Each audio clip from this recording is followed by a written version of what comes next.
Well, welcome back, Cabalists. We are here for my number 30 through 21 of my top 50. We're halfway there. This is like hump day. Let's get it on. We're going to start with number 30. Big Trouble in Little China.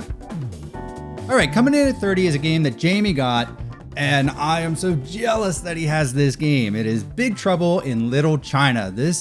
You've probably heard us say it before. This movie was a big part of our childhood back in the 80s. And I have so many fond memories. And the thing I love about this game is that it captures all of those. It captures, for me, the feeling of Big Trouble in Little China. Even though some of the missions would never happen, I never get tired of telling the story about Jamie was stuck in a pickle barrel and got caught. Like that, it is so fantastic. The minis are cool. The gameplay is cool. The fact that you switch games after like a certain point, everybody's got quests, just great. I am so happy this game came out. Port of the Medici.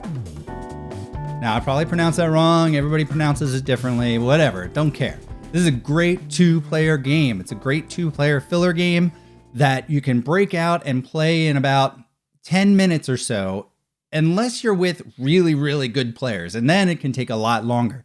I love the strategy of this game. Now, the trick with this is to get somebody to play it twice, because the first time playing with an experienced player, they're going to get their butt kicked.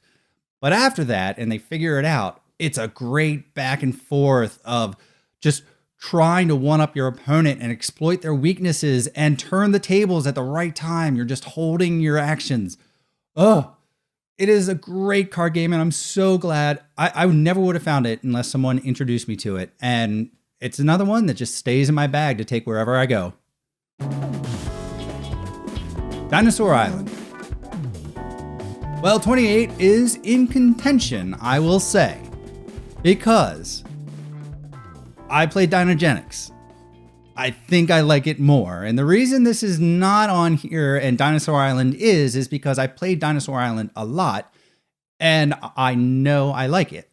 Dinogenics, I've only played like twice and I'm not sure yet. It hasn't like really stood the test of time. So I can't in good conscience put it on my top 50 for you guys. So I'm putting Dinosaur Island on. It's great.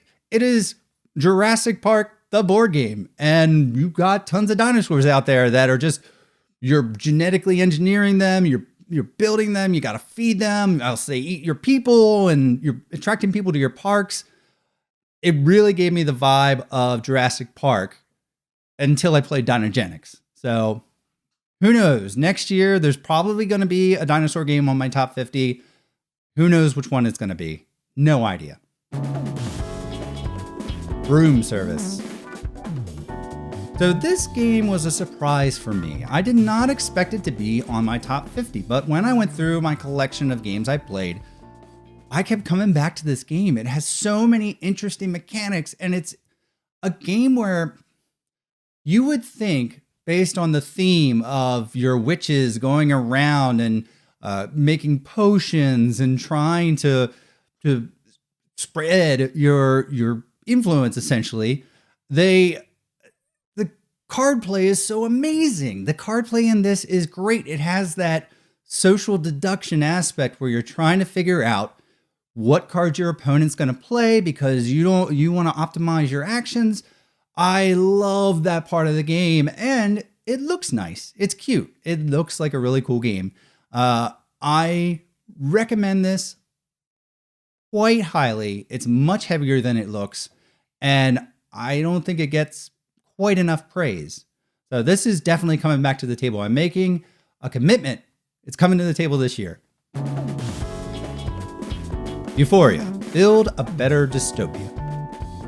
Well, number 26 is from one of my favorite designers out there, Jamie Stegmaier. This game is great. I was so excited. This is a game where I saw it on the table. It was at our Beer Mongers event. I saw it. I fell in love with it. I had to have the collector's edition. I had to. I went on eBay and I bought it that night. I made sure that I had this game in my collection. And I tell you, I love Euphoria. I think the tongue-in-cheek aspect of building this dystopian world where you either shock your workers into getting back to work or you spray them with a hose and get them back to work. All the buildings have cool names that are thematic. All the cards have artwork that is very evoking of a dystopian world. It is low on my list now because I think I've played it out. But I'm getting the expansion, and I have a feeling next year this will be much higher on my list. Ziya, Legends of a Drift System. All right, halfway through the 20s, we have a fantastic space sandbox game, Ziya. Oh my goodness. I was hesitant about it because I wasn't too keen on the artwork, but I tell you, this is a pure sandbox game. You can do whatever you want. And I love it when someone gets cocky and they jump into a sun. It is my favorite part of any game. I pray that it happens every time we play it because it's so much fun to just laugh at them. The fact that you can be pirates or merchants, or you can run from the cops, or you can trade with planets and just be kind of a peaceful person. This is, to me, kind of a space version of Merchants and Marauders. I love my space games. I dig it. Ziya is cool. Tales of the Arabian Nights. All right, so number 24. This game is on my list, not because it's a good game. This game is a terrible game. If you play it as a game, it's nightmarish because there's no way to actually plan a strategy to win. But that is why I love it, because it tells a story. And let me tell you, the best time you can have playing this game is when you're drunk. You go around the map, you're basically trying to fulfill some quest that you have. And every time you go to a location, you have an encounter, and there's this huge list of different options of actions you can perform during that encounter. Based on what you do, a different story unfolds, and half the time, I would say more than half the time, they are absolutely ridiculous, and everybody at the table starts laughing hysterically. This game is great. I recommend it. Tales of the Arabian Nights, and I especially recommend it after you've had a couple glasses of scotch. Kemet. Well, Cabalists, this one is probably the one that has fallen furthest down any of my lists. Kemet. I have a very fond place in my heart for this game. It is the game that taught me to be aggressive. I love so many aspects of it. The fact that you're these Egyptian factions that are going around and getting help from the gods, and you're generating power, and you get unique abilities. Most of the abilities are unique, and you get to pick them. That makes you special. You can focus on defense. You can focus on aggression. And it has the one thing I love in any combat game, which is limited number of troops. The whole point of the game is to go in, get your points, and either die and recall them or bring them back somewhere else. It's not about maintaining territory forever. So good. But again, I feel I've kind of played it out and moved on to other more heavier aggressive games. But if you haven't played it, recommend it. Suburbia.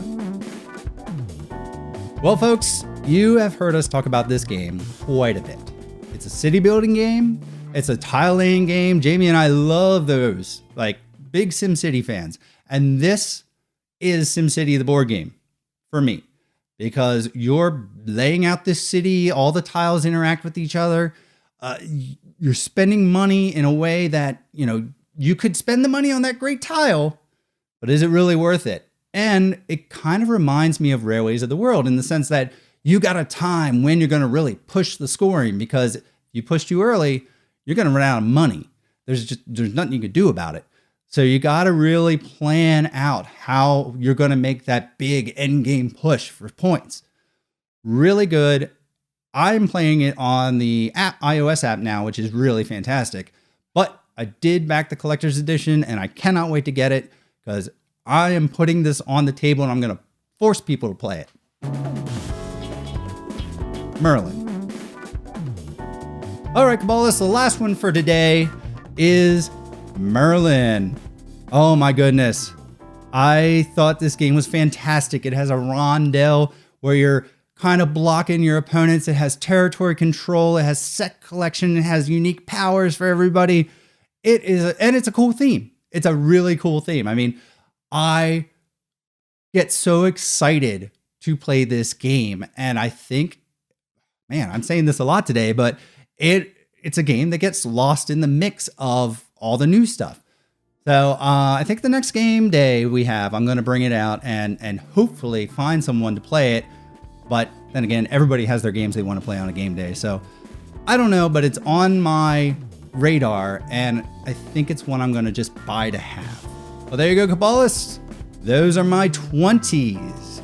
Come back tomorrow to go into my teens and you see even better games. Oh my gosh, this is where making the list started to get hard.